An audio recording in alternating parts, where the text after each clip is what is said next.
Well, that was certainly a series that many people did not see coming as LG picks up a big win over 100 Thieves to move further on in the tournament, knocking 100 Thieves down into the match we're about to jump into right now.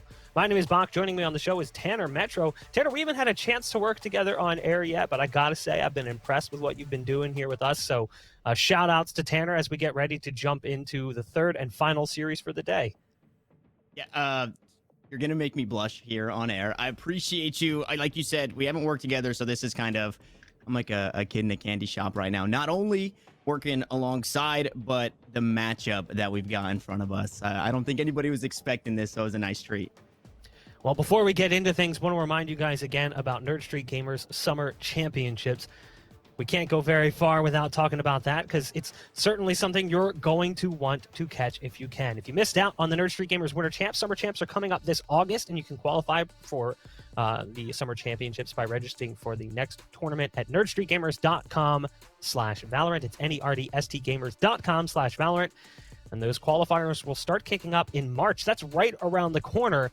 So if you're looking for an opportunity to showcase what you've got, maybe someday you'll find yourself on a stage similar to this, and it can all start with the Summer Championships. We've seen a lot of teams actually pass through events just like that, started out with no representation, and all of a sudden they're now top 5 teams in North America, and potentially even the world. We'll have to see when we finally get to that global stage. That sounds like ultimately the place to be. And the global stage, I don't think enough people are quite ready for this, right? It's been so long since we've felt the electricity from the fans, for being a fan, being at an event, things of that nature. So hopefully those global events that you speak of start to come to fruition very soon. Obviously this year things are looking up, and now kind of looking up on the opposite end, we see a couple of larger names starting to fall, some teams losing their footing as a whole, Bach. And I kind of alluded to it previous to that Summer Champ shout out, but man, the matchups that we're about to have in this lower bracket are spicy. And here's the thing with where we're going right now. You know, a lot of people are saying, are these new teams stepping up or are the old teams starting to slip? I think it's just that you're seeing some stability, and you're also seeing a lot of growth coming into the new year. There are a lot of teams who came out of First Strike with a lot of lessons learned and converted that into new strategy, and some of them made some roster changes that have really clicked. And unfortunately, we just watched the result of that, and 100 Thieves were the ones who had to kind of suffer as a result. They've gotten knocked down into the lower bracket. They'll be facing off against Gen.G here. FaZe is currently playing against XSET over on the B stream. You can find that at Nerd Street Gamers 2. It's NERDST Gamers 2. We've got Upmine and Sully locking it down over there. Taking a look at the rosters for Gen.G, you've got Mikael Guimon, Kusta, Huynh, and Sean. On the flip side, names that everyone knows: Hiko, Asuna, Steel, Dicey, and Nitro. And we'll be taking a look at the maps that they're going to be playing as well. Yeah, honestly, no introduction, like you said, as we run down the list of names. And that Gen.G roster is one that is starting to become a bit more familiar with Kusta having since joined. They're starting to look better. Obviously, this is their second close quals. And the maps up on the board: Haven, Icebox, Bind. And that third map, it really speaks to me for 100 Thieves if we get there, because things have looked kind of shaky. But Haven and Icebox, we're kicking things off. It's going to be Gen.G on the attacking side. And I think Haven is a map where Gen.G, their playstyle really shines. You have so many options, and you can kind of get into that giga brain of the Gen.G roster who like to play things slow. But then on the inverse, you've got 100 Thieves. You're still looking at this Titan, although down in the lower bracket. They've got the Megamind in Steel and Nitro working hand in hand now that he is back from that paternal leave, and his baby is nice and healthy and no longer underway here. So Haven to kick things off. I think this will really set the tone for the series. And then Icebox is not only a map that we just saw 100 Thieves on, but a map that it feels like they're putting a whole lot more effort into. You see them ban away Split. They've only played Split 8 times, and Gen.G on Icebox looked really strong. It was just a week ago we had zero information on that map for Gen.G, Bach,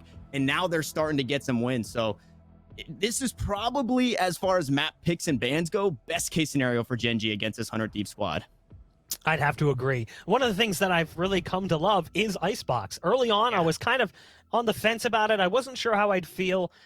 But as a player, a spectator, a caster, it doesn't matter. I've come to really enjoy the map and see how different teams' approaches to the map are. One of the things I really love about that map too, and we won't spend too much time talking about it, is the agent composition. So many role swaps. Players who normally play duelists playing supports, supports playing initiators, initiators playing smokes. It's all over the place, and it makes it really fun to watch. Looking at the agent composition here, though, Guimon locks in on Omen, Kusta on Cypher, Hwin, no surprise there, playing as Jet, Sean as the Phoenix, and then Mikael as Sova. On the flip side, we're still waiting for Dicey to lock in, but more than likely, we will see that Jet lock.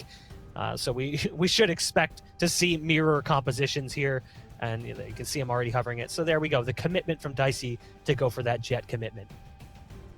And this is, a map, again, that Gen.G does well on. But when you look at the compositions across the board, things being completely even, it makes that matchup. It kind of seems like, although there aren't too many ways to really play it at this point, it seems like Gen.G just really trying to take the fight right to him. Matching agent for agent. Now on a map where I think we're pretty close, 67% to 69%. It's been a while since Hunter Thieves have seen Haven, and I'm interested to see how this one shakes out. And as you noted, this is losers bracket right here. So losers do qualify for the next close qualifier. That's nice. We love that. But obviously, Masters is what these teams are shooting for.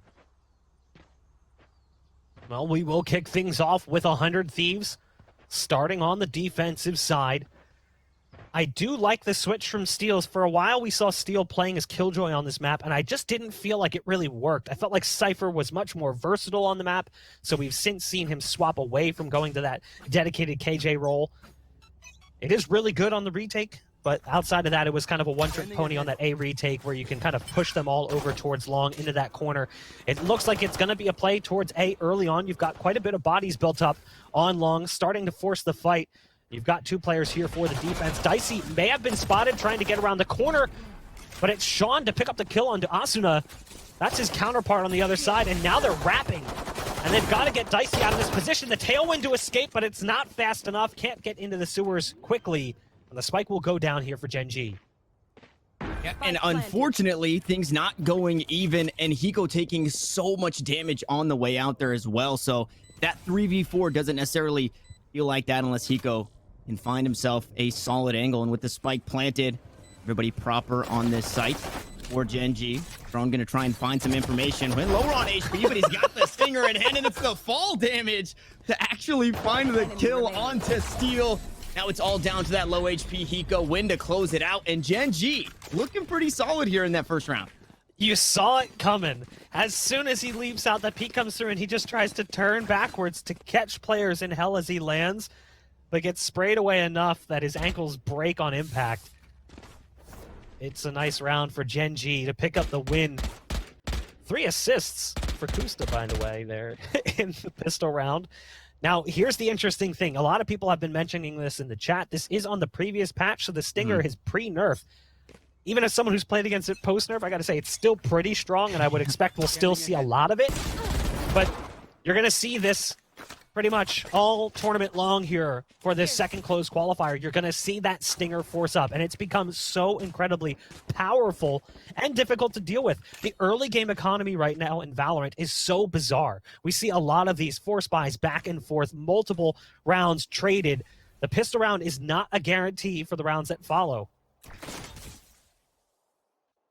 I'm not going to find the tag, but has the info, and I'm glad you brought that up because that was my next point, right? The Stingers, the Frenzy still only being that 400 credits as well, so you're seeing players with a bit extra utility or even quite possibly those light shields. And, I mean, talking the early eco in these force rounds that worked so well, that was kind of a game, or Valorant was kind of the game that crushed the thrifty or the eco rounds, right? Because of what you have in your utility, your nades, your ultimates, your knives. So obviously that Stinger and Frenzy make things a bit harder. And again, Gen.G here on Haven. There's a nice flank there. Flash come out. It's a slow play towards A, and Steel actually gonna head the opposite direction. They're still holding it down on the site, and Dicey's able to find 2 here, trying to battle back and knot us up at 1, and the A site is not free. The bouncer is at the door. It's all up to Mikael, and he's able to find 2, clear it out, but Nitro with the classic to close it out. It's exactly what we were talking about, right? The potency of the Stinger. It's so incredibly difficult to deal with. So you can win that pistol and easily lose the round that follows, and it happens far too often. And I'm not surprised here that we're going to see more force. So they're going to go back to the Stingers. This is that early game economy. It's a brawl early on to try to gain control, and we're going to see a back and forth battle in a lot of these games until we come to a conclusion here in this second qualifier. And I feel like that's going to be a thing for a while here in Valorant as people start to figure out how to deal with this close range SMG, whether it's pre-nerf, post-nerf, it doesn't seem to matter. It's still just so difficult, especially when you've got weapons like the Bucky as well. That thing is honestly such a pain. So from the corner, we see some damage come down onto Huynh, who sneaks his way into Garage. Has to be careful as Steel is on the other side of dark cover with an Ares. There's flashes coming through as they push on to B, and they're trying to push that fight towards the backside of C. They now have to deal with Steel, who's currently over inside the window, and he's able to actually pick up 2. Now the knives come out from Dicey as well, and everything is falling apart here, but it's back to even strength. Make it now a 2-on-1. It's Kusta on the C site, and he's got a crossfire to deal with. One with the knives, one with the weapon. The cage goes down perfectly. The flash is going to come through here. The peek actually followed up, but no. Kusta's still not spotted. Spike is still in control of 100 Thieves as well. And this is just so dicey. It's Asuna to find the last kill. There was so much time on the clock. I thought Kusta would have been able to make a play elsewhere, but he challenges the Phoenix, and Asuna comes out on top. But what a roller coaster of emotions. You know, we're going to see another force buy come in here as well from Gen.G off the back of that. They know that they broke 100 Thieves pretty badly, bringing it down to 1 person. So we should see the Stingers come through. It's actually not as much force as I expected. So I would have expected to see them spend a little bit more. But they took a look at that economy coming in for 100 Thieves, and they realized there was going to be rifles on board. Get out of my way. So they did, to be fair. 100 Thieves came into that with a lot of weapons from the previous round. So their money had built up a little bit. So me just misremembering the results of that. Game on with the nice shots from the Sheriff. The knives are out as well for Huynh, who dashes past the tripwire. There's one hiding inside. It's going to be Steel. And that cage, unfortunately, not made of steel. It allows Huynh to get right inside with those knives, point-blank range. Now, Asuna does at least pick up 1 kill, but it's a 4-on-3, and the numbers are in favor of Gen.G. And what an upgrade there, and Odin now in the hands on that site as the run-it backs are going to be traded in this round. Mikael trying to do whatever he can, trying to spray through the box. Dicey full HP is going to get dinked on the way out on the Molotov, keeping Sean at bay. A flash around the corner, and there's the Odin that we spoke about. It's Mikael with the upgrade and the 3K. Gotta love the Odin. Chat says that it says something. I think it says like burr, it goes burr, something like that. You know, we've watched multiple Sova players kind of emulate that Sinatra style on the map with the Odin. Here, though, it wasn't by choice. Mikael found it. It was foraged as it was picked up off the corpse of a member of 100 Thieves and then converted it into success. And that's why you see him throw it away and go back to the rifle. We will see a bit of a force buy come in from 100 Thieves. It's going to be awkward as you've got Guardians in play. You've got Bucky's in there as well. Got to watch out, though. That Bucky kicks hard as they try to gain control of mid. You've got Hiko at distance, ADS with the Guardian. He's just looking to find a quick headshot as they cross. Might just get it. There it is. Right into the body first, and then a follow-up to the neck and dome on Sean. Really wasn't much of a survival chance there for Sean. So it's going to be numbers here for 100 Thieves, and if Mikael goes into this, this could backfire horrendously as you've got Steel waiting on the other side with that shotgun. And we just saw it, Bach, in the last series, what Steel was able to do with that Bucky in hand. So a smart choice, the intuition coming on through to creep away and not play that close angle. But 5 rounds in, we've gone force for force, alt for alt. We are tied 2-2. Swin trying to get some information, pushing through this A-link here. Dicey going to get spotted out in the back. Only a stinger to his name in the 2v1. Now is going to be reinforced by Asuna, and they're going to catch him in the back as they push on. It's a spike on the ground. Bach, it's all up to Kusta. Kusta tries to go through that blaze wall. Doesn't really stand a chance as Asuna is waiting on the other side. 100 Thieves Going back and forth a little bit here with Gen.G, but at least they're getting in some blows instead of just ending up on the receiving end. It was a great opener from Hiko with the Guardian. This was another big play as well that allowed them to get a 2-on-1 conversion, bringing things down to the last remaining player in Kusta. So now the buy that comes in from Gen.G, again, it's just force buy territory. These teams are going back and forth, spending as much as they can afford to spend while still being able to buy in the round that follows. If you look at the cash that's left for Gen.G on the attack, the little bit that they have will translate into a buy after this, and that's the nature of this early game economy that we've been talking about. Another important thing to note, looking at these two teams, they've only ever played against each other one time. And it was back in July of last year. Totally different rosters and a charity event.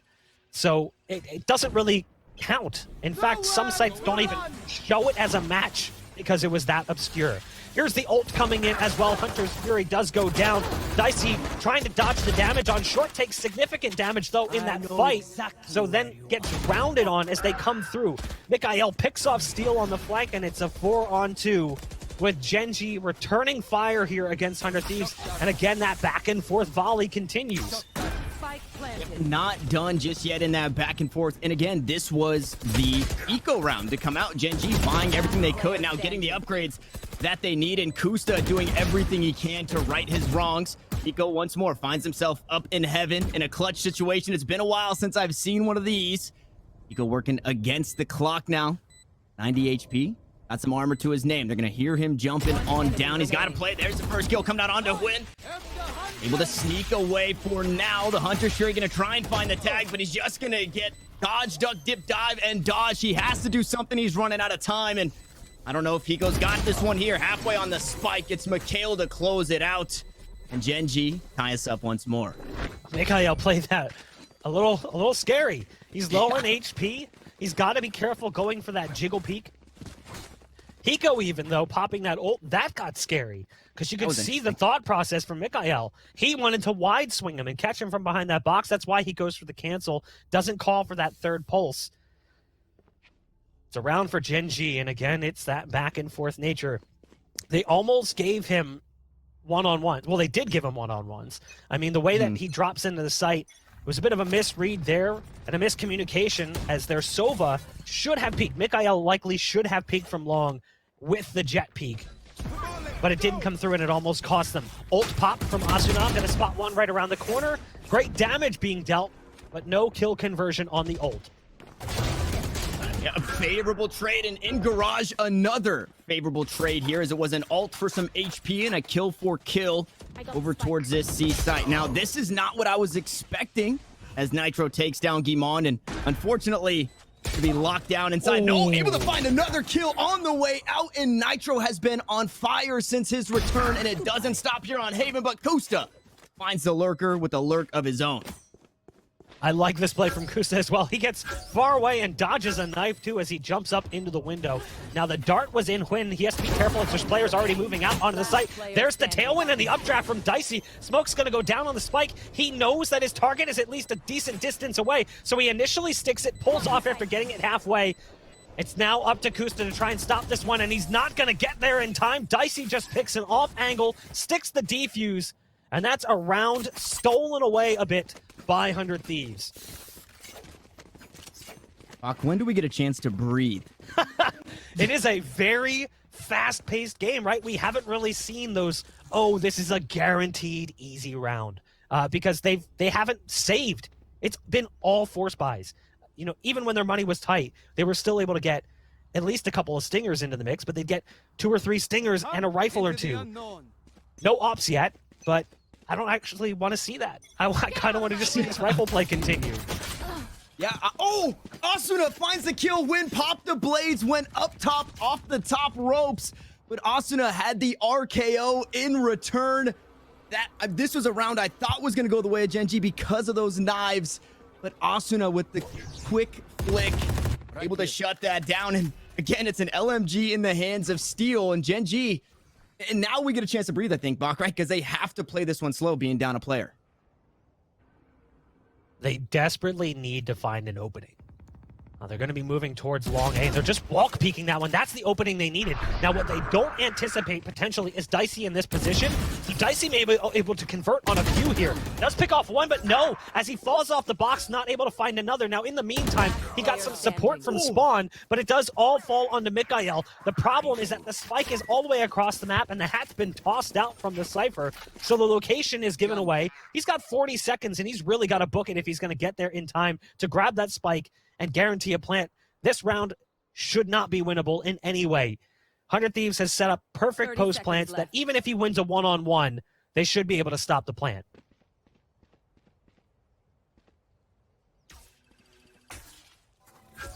Dark goes through. He's going to spot him out. The shots come from heaven, and Hiko able to swing and find a 3K, and that was almost the inverse of what we saw previously on that A site in the clutch. And something that I keep wanting to go back to, but it's Gen.G not utilizing all the time they have. Now, obviously in that round, things get a little awkward, but it jumps me back to a few rounds ago. 2 times, Kusta had a whole lot of time to work with, and instead almost tries to brute force a way in to either go for a kill or to run through the blaze wall and pick up the spike and not necessarily play that slow style. And obviously, Kusta's still working his way into the Valorant scene coming over from CSGO, but it's something that really feels that these clutches are really make or break in this series with it being so close. So I'm hoping that they start to breathe a little bit, because although hard to do, you know, you're playing against a Titan in 100 Thieves, but Gen.G just need to go back to the Gen.G ways. And now that the A hit isn't working, I don't know where they go from this. It's a play up towards Garage, but again, it's an LMG from Steel, who takes a bit of damage on the way out, will reload, and it looks like Gen.G might rethink their options here. Typically, we see that LMG again utilized by Sova, but Steel feeling it right now, playing window. We've seen him buy the LMG a couple of times in that position. Now, there is a dart in mid, but this is what they've got to watch out for. The ult that allows Sean to get onto site. Oh, no! He was going to molly inside that cyber cage. He thought that there could be a player hiding there because they've done that before.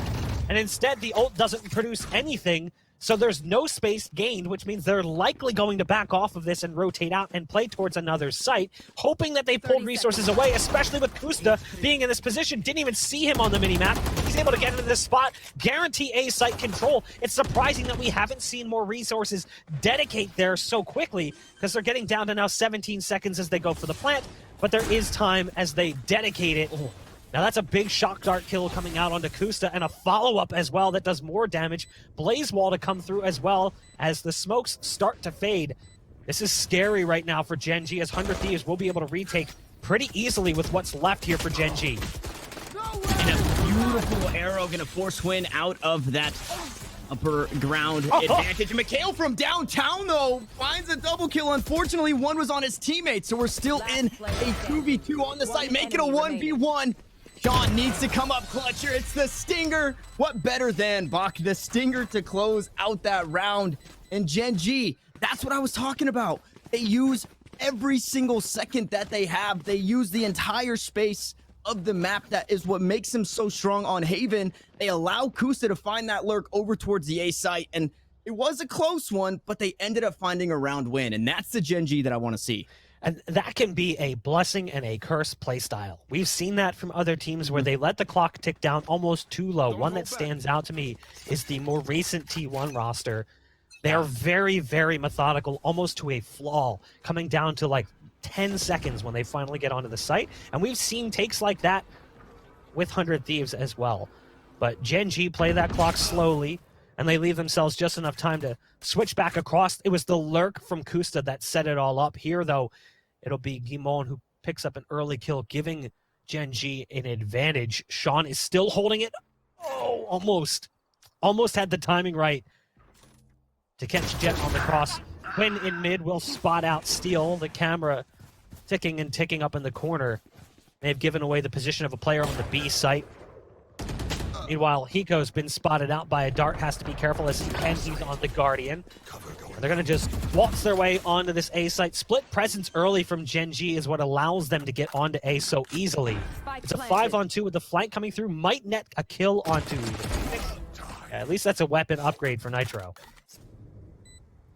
a bit of escalation being played here by Nitro as he picks up that weapon for himself out towards mid. And so it's almost the same thing. You brought up the split presence, the play towards A. 100 Thieves, they obviously try to react, and if this was a round prior, it's probably a 100 Thieves win because you have the arsenal. Now that Gen.G are full weapons across the board, it makes this A take so much easier. When they spread the team thin, and with the Guardian, Hiko not gonna stop here. Pops the grape of his counterpart, looks to do it again.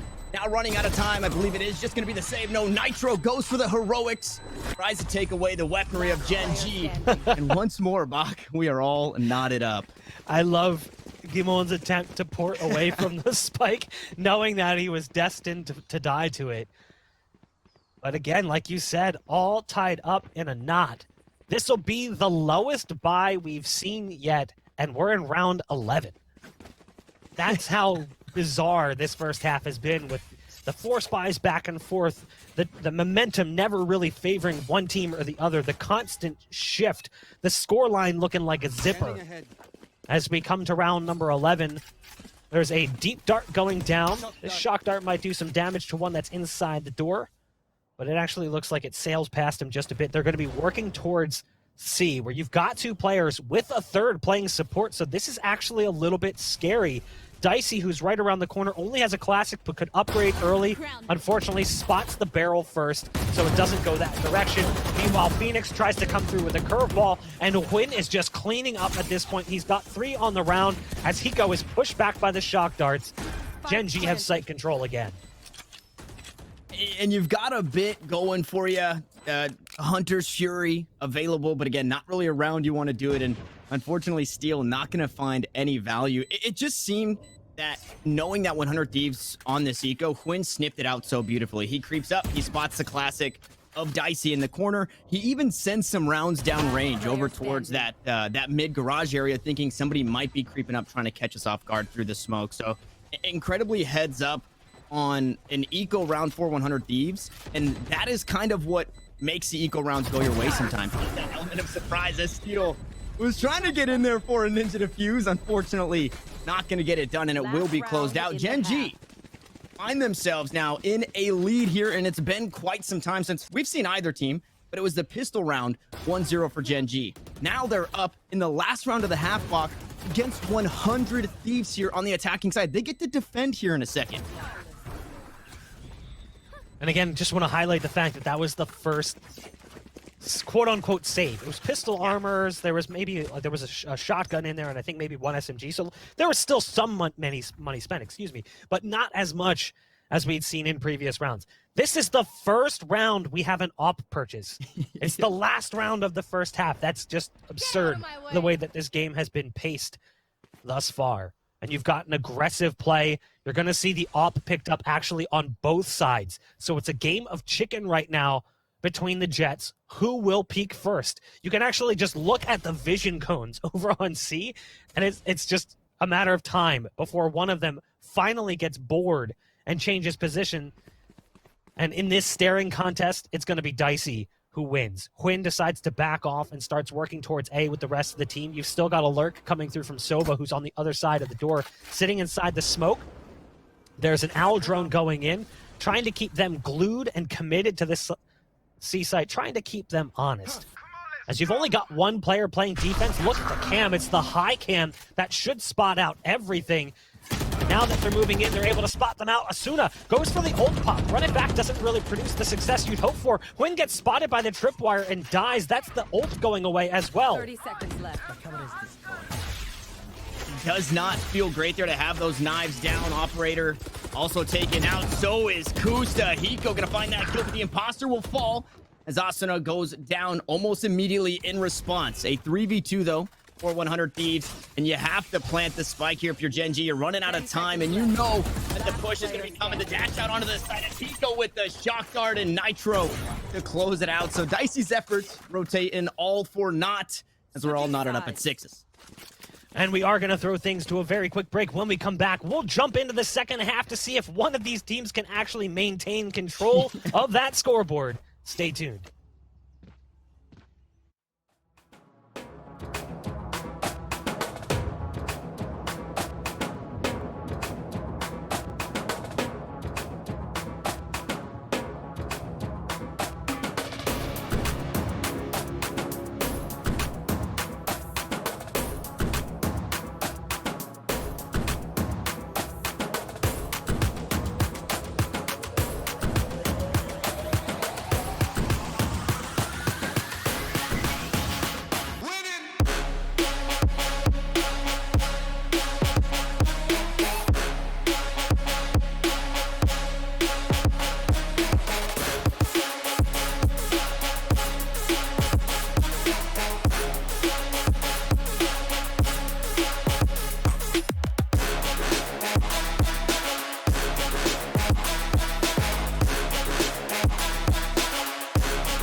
I had to like kind of pat myself off there as I even got a little bit sweaty watching that first half play through. An unbelievable pace was being set in that first half by both teams as they basically held W in some of those rounds and just ran at each other, never wanting to surrender control. But now the second half kicks off, and we'll see which team can try and find the firm foundation to kick off their second half with the pistol round win. 78% of chat believes that 100 Thieves are going to be the victors here on Haven, but the scoreline kind of telling us a bit differently, as things have since changed up. No longer towards A, it's out towards mid, and a frenzy in the hands of Kusta. I don't think we stopped here. The W King stops here. I think it was frenzies across the board for 100 Thieves, but a couple of kills traded back and forth might slow things down. You know what might slow things down? Not having the spike buck. Yeah, that makes things a little bit tricky, doesn't it? The spike being down, but also the damage being dealt.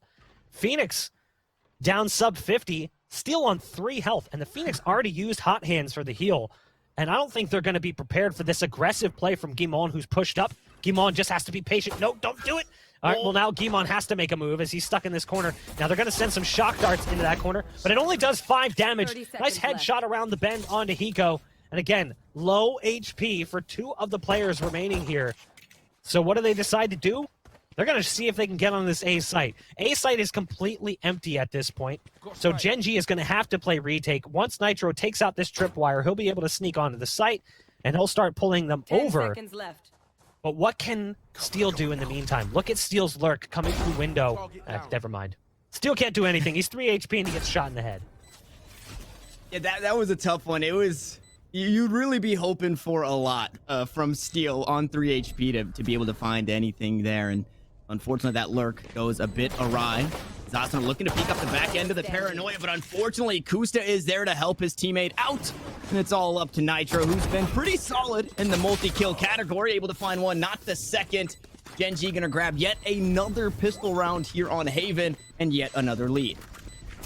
I know some people will probably look at that play and doubt that it made sense, but they needed to get some semblance of control of the site. They didn't really have any good positioning, and because they had players coming from both angles, they had to make a move. So they went for the paranoia, hoping that Asuna might be able to get 1 or maybe even 2 kills out of that if they're currently grouped up in Hall. And had it worked, all of a sudden that shifts and it becomes a 2-on-2 maybe, or even a 3-on-1, a little bit easier. You're trying to shift it a bit more in your favor. It's already heavily against you. Doesn't work, and ultimately Gen.G takes the pistol. We'll see the cage go down to allow them to get across. Cam will get taken down.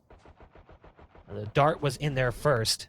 You've got an aggressive play right now from Gen.G with Sean pushed all the way up around the corner. He's got Steel on the other side laying down tripwires.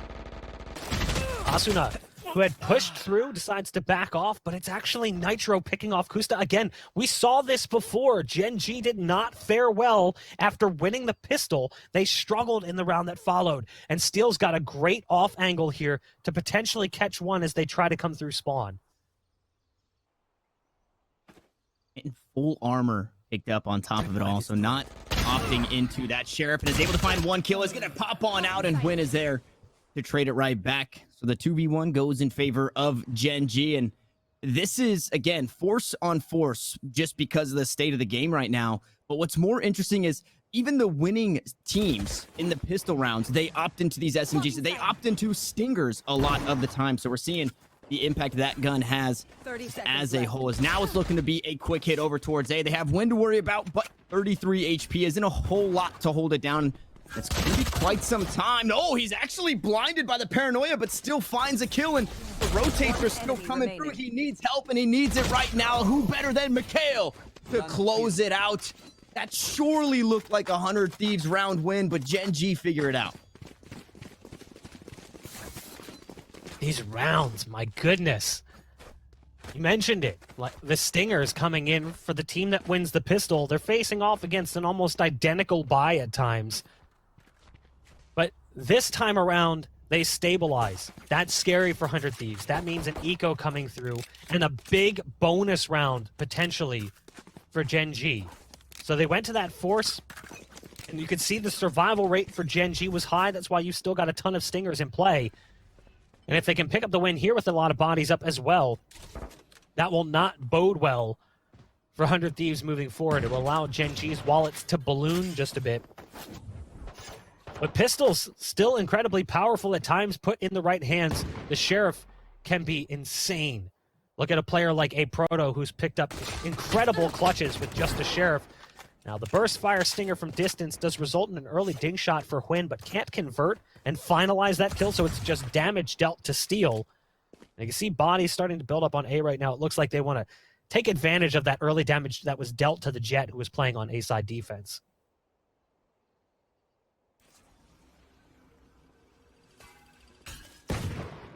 It's a slow play, and unfortunately gets sniffed out there. The shock dart gonna drop the spike, and that flash gonna... Oh, Mikhail just backs away from it all. It's Paranoia is short. Curveball doesn't spot anything, and once more, the bouncer standing at the door here of this A site, not letting anybody in, not even Dicey, as he goes able to trade one back with the shock dart of his own, but can't sneak into the smoke quick enough. And eco rounds being dragged out like this, or drug out like this, it further increases what feels like a 50-50, where it can go either way. And that's what happened the entirety of that first half. Now that Gen.G are slowly starting to grab control, we should see them pull away ultimately. It's a couple of rounds picked up.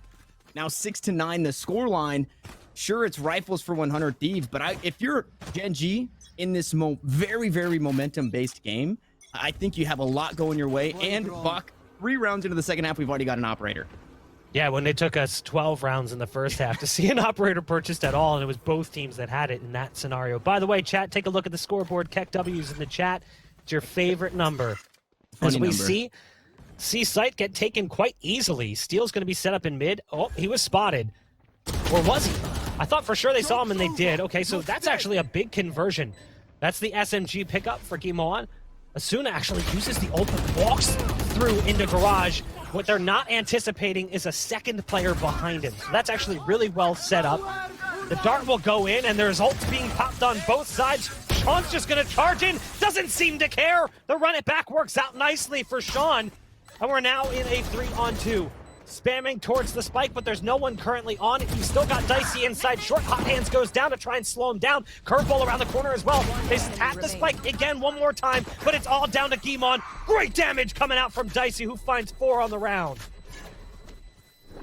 What a huge round from Dicey there, and that round in itself felt like the entire first half. It was so crazy. It was back and forth on the ults to use out, and I think the bigger difference is, or what felt like the bigger difference is, Asuna used his ultimate kind of like a recon drone or one of the like Sky Seekers, having somebody play right behind it just to trade it out. Sean was able to pick up a couple of kills with his, but it just was not enough. And this is what you need to have for 100 Thieves. As an organization, as a fan, as a roster, you need to start having your Diceys, your Asunas, your really star players start to show up. And there it is again. Dicey to find the first, Asuna to find the second.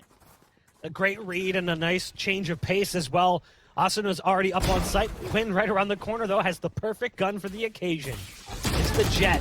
And, ooh, almost converts on another one. Nitro down very low, 33 HP remaining. You've got Mikhail coming in fast as well. Now, there's going to be an Owl drone to try to get some information on the site. Mikhail's going to try and dodge that one. Actually, just opts to take it down. Curveball around the corner. Steals and Sewers. It's a 2-on-2 despite the early lead advantage that we saw for 100 Thieves. They're trying to get back out there and grab the spike. Steel picks it up, uses the Cyber Cage to get away as well. And that's a great move. That allows them to get off this A site, and they're going to start rotating out. Once they spot that the spike's been hijacked and stolen away, they'll know it's going to be heading somewhere else, but they don't want to change positions, opting to play instead for the retake. That's going to be a tough one as they're already on the C site going for that plan. 30 seconds left. And that trap wire in reserve is going to be so huge for this 100 Thieves roster. Having that extra information, whether or not they're going to be pushing on through the garage, it really only leaves you 2 more places to check, right? You never have to check garage because you know if they push up, they're either going to shoot it or get caught. So you only have to worry about that defender-sided spawn or playing out towards long, which is actually where the other trap wire is. There's no omen, there's no way around it. So looks like both pairs of eyes gonna be back towards this defender-sided spawn. Recon Bolt gonna grab some information, but steal to mow him down. 100 Thieves finally string a couple together, and it looks like they have that winning recipe. But look at the money still here for Gen.G. It allows them to get an op in play again for Hwin, but it's unmatched on the opposite side. Dicey debated not buying here and favoring the op. You can see the pickup initially plus the sell and then the buyback. But there will be 5 rifles for 100 Thieves. What worked really nicely for them last time, they spot that player out on long and they just go for it, knowing that he has to pour it away and that there's going to be backup there. They just want to overwhelm that position. And it looks like they kind of feel like they want to favor towards that again early on here, but they won't have that same advantage. They're going to have to deal with Kusta, who's currently playing on the site with his cam. He's going full 007. He's the spy on the site, looking to gather up some intel. There's the Al drone to go in first, the ult being popped by Dicey, and that is just so well read. Knowing exactly where Kusta's gonna be, at least Gimon gets something. Has to get away though, just barely escapes with 10 HP. Very low, and that's kind of best case scenario in this instance, being able to sneak away there and not die. Giving your team in a 4v3 from the shadows available for both Omens and Sean. Played far off the side, it is kind of looking like a save here. And if we rewind a second back to that last round with that spike down on the A site, you can really see what separates these two teams. Being in that clutch situation, 100 Thieves, they just feel so much more comfortable to actually make a play rather than trying to brute force it. Instead of looking to take the fight on A, they sneak the spike away, they run all the way over for C and play retake. And as I kind of noted before for Gen.G, they didn't have... Nobody was making that call to say, hey, let's play the long game. You have 50 seconds to work with. Let's use all of it. And now we're all knotted up. It's a bit slower in this one. It has been a little bit of a back and forth. And I like the idea or the reasoning that you had pointed out. I thought Dicey was going to hang on to those knives for another save round, but uses in that one. Him and Asuna open things up once more onto that A site. And it feels like 100 Thieves, like I said in the last round, back to their winning ways. They have that winning recipe, firing on all cylinders, and a lot of it is on the back end of those duelists. That's what this team needs. And Gen.G likes to play slow. You don't necessarily have to play slow. Let your zoomers zoom onto the site, right? Let them take charge, do their thing, because that's what's going to work here. And I would imagine we see it again. Spike is down on the ground, but everybody pushing on the C side here, Bach. I love this play again from 100 Thieves, just getting aggressive, flying out onto the site. And the timing off the peak of the Al drone, forcing the op out of position, knowing that that is their window, their avenue, their opportunity. Look at the damage being dealt, though, through the box. As they go for the plant stuck in the back corner, they have to be careful as those shots have been pretty close to on the mark. But he plays it on an off angle, so he's not able to line that up. And it'll be a 5-on-5 post plant with good damage dealt here to some of the members of 100 Thieves. You do have a port coming in from Nitro. That's going to get canceled. You've got a lot of bodies built up in spawn right now. Asuna has to go big from this position. An updraft over top of the smoke does get them some intel as they start to fly through. That's Kusta to pick off Asuna. That means they've lost control of Garage. They have to be so careful as Kusta gets another one. Gimon now currently up on top of the site. And just like that, Gen.G's made it. Steals on the flank, but they throw out the hat. They've got that position. They know where it's at. And because of that off-angle position of the spike behind the box, Steel can't quite line it up. So it's double digits for Gen.G on a fantastic 5-on-5 retake with 4 players surviving. And the calms there, again, you have to try and find the calm in the storm to say, hey, I planted in that off angle, and it didn't seem like anybody was able to relay that over to Steel. And playing the slow game for Steel it doesn't pay off once more. What we're seeing, we saw it in that round, literally broken into two. You have 100 Thieves playing fast here, and you have Steel playing slow there. And unfortunately, the play over there just didn't pay off to find anything. He had crept all the way up through B, and it was just a little too late. The lurk not really paying off. Obviously, that's what you expect from your Cypher. But I think if he's just playing a bit closer to his team, or maybe pushing through B a bit sooner, you can obviously get a bit more utility out of that lurk. Gen.G back to their winning ways. They find themselves a lead once more. And Steel, there it is. He's playing with the team. He's able to find a kill, and Asuna right behind it. What better way to kick things off once more to this C site? Comms not coming in quick enough from Kusta, who dies in window. Can't quite tell them in time that, hey, they're moving up fast.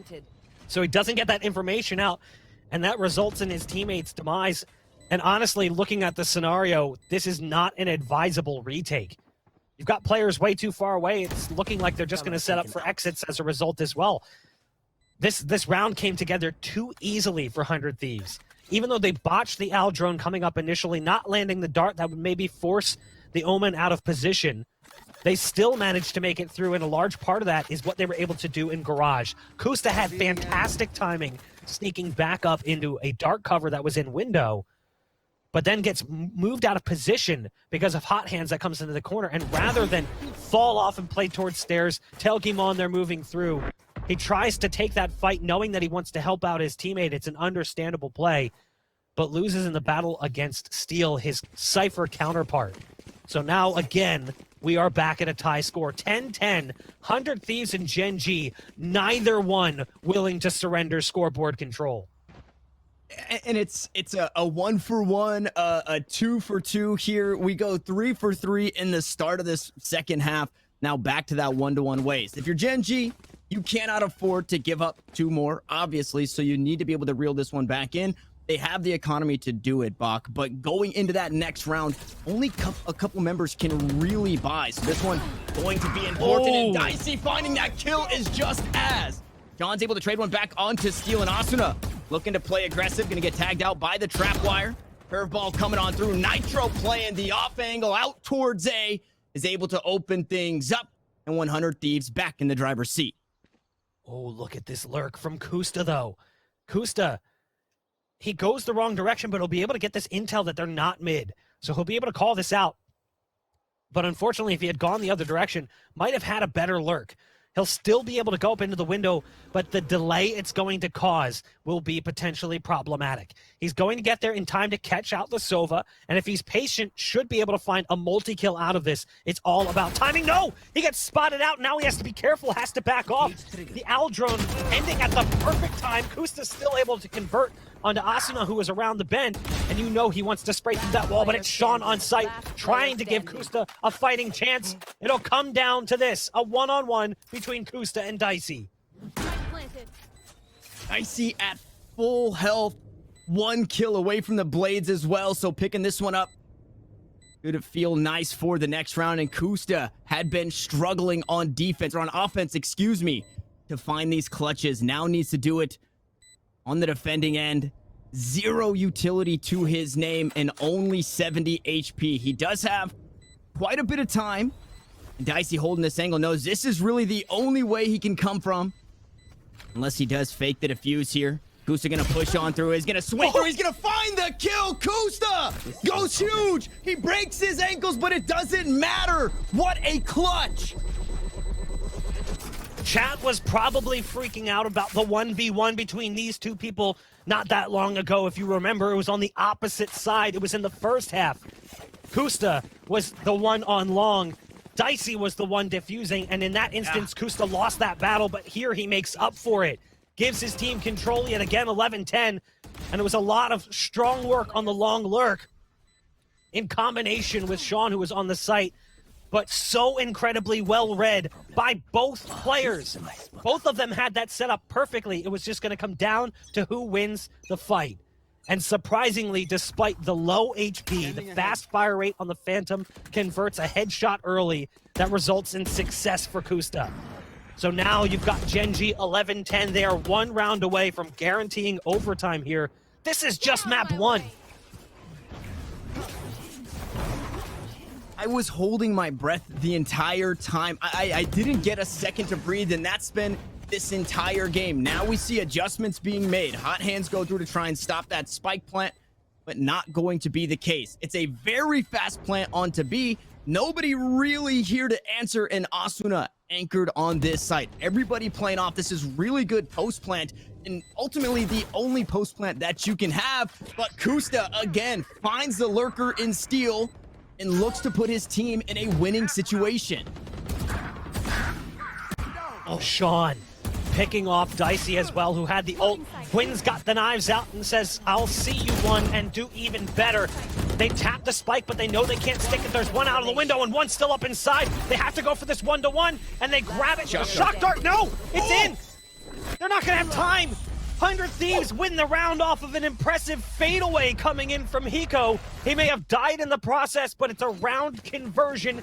Everyone falls, but it's tied again, 11-11.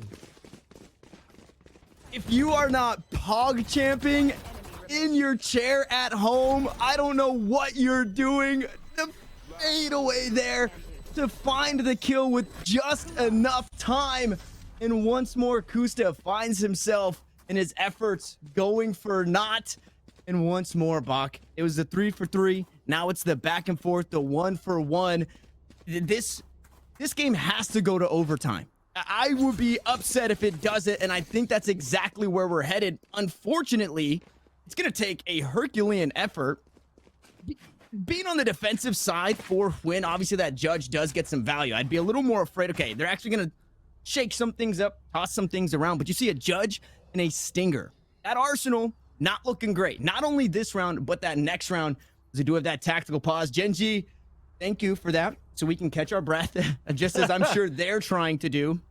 If we rewind real quick, Asuna on that site, typically right in a B plant, everybody kind of plays off or looks to push out towards the link. He anchors on the site and picked up 2 huge kills, 2 key kills, and it actually forced Win to then look to make a play.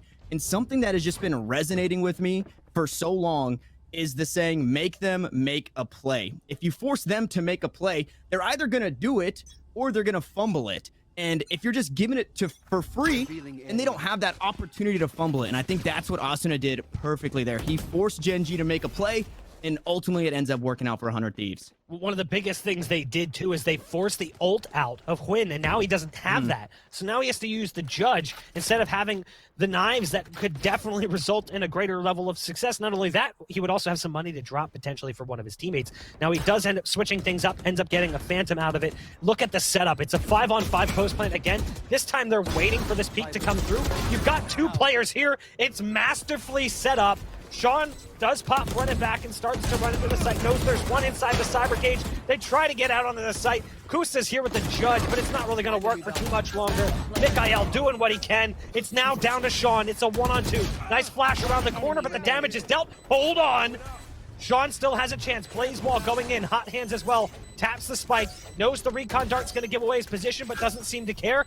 As again, tapping that spike. There's again the shock darts coming through from Hiko. Hiko's also got the ult, but he's just going to go for the peak, potentially halfway. Doesn't matter. 12 rounds for 100 Thieves. Match point. Nobody better than Hiko right there to have, playing with the utility, playing with the time. Sean doing everything he could in that round, unfortunately just not enough. And then it was Hiko to open up the round. They get the plant on A, he kills both lurkers, and then he kills the final one on that site. And that is a huge heads up play, reading Gen.G the entire game, knowing that they're putting at least 1 on the lurk. Hiko is ready for it. They put 2 over towards sewers, and he picks up both lurkers in that one, and it completely enables that play. If that player dies, or if Hiko dies there, he's obviously not alive to play towards long, to clutch at the end there, and that's a round going over to Gen.G. Now 100 Thieves, backs against the wall. They've kind of been stumbling over their footsteps, and I think everybody would feel that way based on how the pace of this game has been. But their match point, they can close it out right here, and it's the lower bracket. So nothing more important here, I believe, for this franchise to be able to get not only a win here, but to continue winning on through. Hiko again with that big clutch too. Yeah. Proving that he's not washed. The Boomer Bones still got some skill left in them. There's the ult from Nitro to get into hell. They know the site is clear, but it's the last round, so you might as well use that ult and charge in. The spike's been dropped on the site so they can guarantee spike placement out of this. Asuna actually does a little bit of damage getting around on the backside of this play. There's Dicey, though, picking off Kusa. They do have Hunter's Fury, and Mikhail is hoping that maybe he'll be able to spot one out, but instead, it's Hiko sending it out the other direction. We will see the return fire come in from Gen.G as well, as the pulses allow them to get some space onto the site. Time, though, currently is of the essence. You've got Steel inside the cage. Hold on, it's a 4-on-3. They've run out of utility as they're trying to get out onto the site. They do stick the spike behind the blaze ball, but Asuna drops. It's down to Hiko yet again. He's taking damage. The spike's being stuck. We're going to overtime. We are going to overtime, and I don't think any other finish would have done this series justice. Both of these teams showing how much they want it, and this series being one of the more important series that are showing us the gap that is closing in Valorant as a whole. The big picture that is playing out in this game on Haven, 12-12. It's 100 Thieves, your first strike grand finalists, your winners. And Gen.G battling it out here. It's going to be the glass cannon operator on the defensive end for Dicey. And we haven't seen a whole lot of op play. There's not only has there only been a couple of rounds with an op, but even when an op is bought, it seems to flounder a little bit. This is going to be huge. We see it played over towards B. They're not giving up anything for free. And it's actually an aggressive stance basically across the board. Steel creeping up towards down A long. Will be on the flank. Gen.G, though, looking to play things nice and quick, and there's the op shot that you needed if you're 100 Thieves. Nitro is here to back him up. The spray will come through, and Hiko finds another Gen.G. Down to their last two, down to their last one, as it's all up to Hwin in a 1v4. Hwin at least finds one kill, but look at the damage dealt, and there's 3 players waiting on the other side. Actually, 2 on site. One has now shifted away, and Dicey's got the lineup. You know, Dicey and the op didn't see a whole lot of it throughout this game, but we get it when it matters most. You've got Gen.G now switching over to the other side, backs against the wall yet again, but we've seen them fight from this position before. Hwin has a decision to make. Do I go for it? Do I roll the dice like Dicey just did? Do I go for that op purchase? No. Gonna go ahead and go for the rifle buy. Can't blame him. Top performer for Gen.G, 24, 18, and 7, 21, and 19 for Sean. Strong games coming out from the 2 of them. We'll see what they can do here as we swap sides. They've got to pick up the win here. Gonna recon both to get the information. When to find one, but no, 2 traded back immediately. Dicey trying to secure things here for 100 Thieves. Heaps of damage traded back and forth. Dicey walks out not unscathed. Who better than on the flank is able to find 3? And Sean from downtown gonna take us to double OT. That was getting a little sketchy there. They went for that aggressive play on long, but it was kind of a trap setup. While they were making all of that ground up on long, they forced them into fight. They wanted to take that fight because they thought if we can get these early kills, then we can either rotate out or overwhelm the site. But Kusta, on that slow play up C-long, catches them on the rotate and somehow nets 3 kills out of that exchange and holds them long enough that the remaining players can peek up from A-long. So again, around and around we go. It's not all that uncommon. I feel like we almost never see overtime end in the first overtime, and it would almost be a disservice to the game if that were to happen here. There's the shot coming out from Dicey again, who goes straight to the op purchase, leaving him a little bit hamstrung on the round when it comes to his utility, and obviously lacking that armor as well. And just about anything these Phantom players from downtown find an easy one-tap. The operator shot out towards mid, too, also gives that away. I think you assume that Dicey's going to be picking up the operator as a whole. This is very scary right now for 100 Thieves. The A play has worked for Gen.G more than it hasn't, and A is completely cleared. It's going to be the retake once more. It was a slow push. Now the spike looking to go down. So much utility to try and stop the rotates. And Steel just going to back away, wait for his team. We're in the 5v5 retake here, Bach. Yeah, this was a retake play, but what makes this that much more difficult is the fact that you don't have the ults available like you do in regulation. You might have 1 or 2 ults to help you get back onto the site. Now you're just relying on your utility, which again is somewhat limited because one of your players, Dicey, doesn't even have armor. He flies out over the top of site. 100 Thieves is gaining fast ground onto the site, and again it's down to 1. They can't set up the post plants the way they need to. Oh man, it got a little scary there in the end as Gimon does find 4, but it doesn't matter. It's water under the bridge. 100 Thieves picks up the round, and again, they're in that pole position. One more round, and they take the first map. If it's Gen.G, we're going around again. Match point.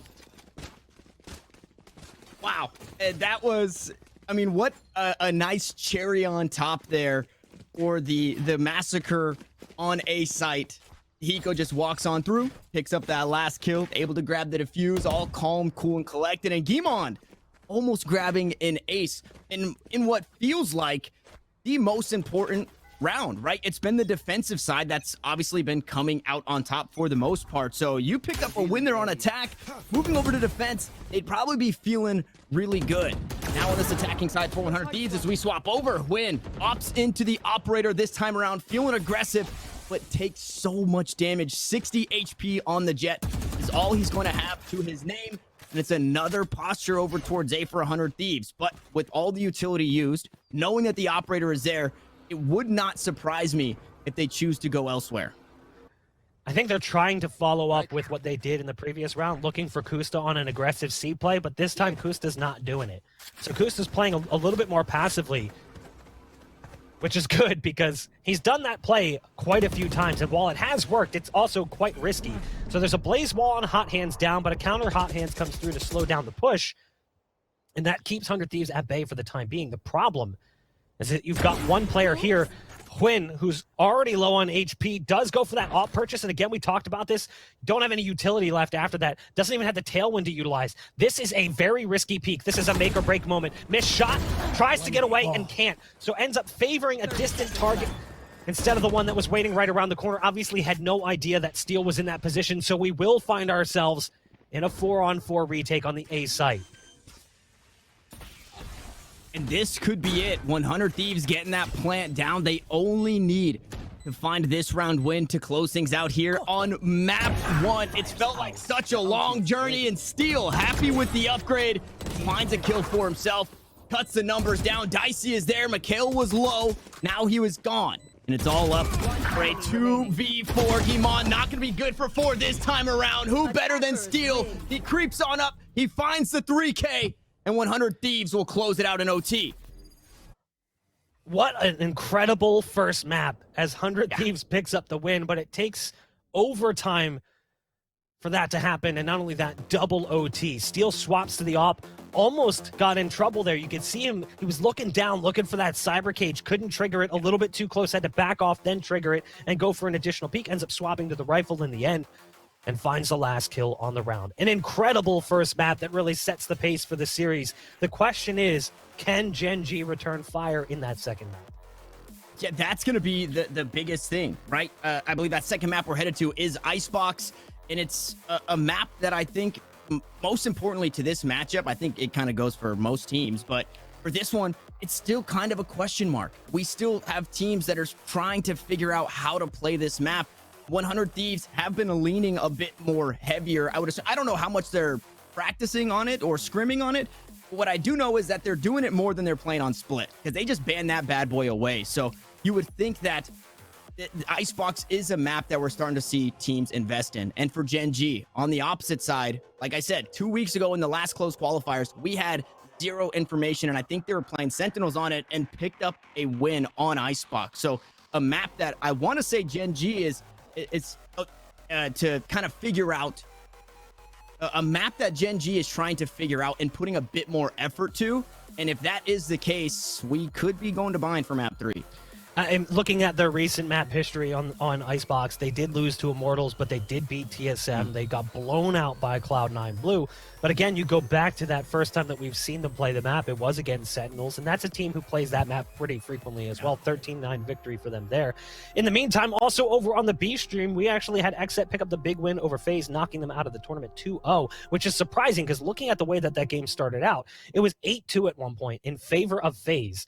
And yet somehow, some way, Xset clawed it back in map number 1, ended up taking Haven. I'm trying to pull up the score here on the side, 13-10.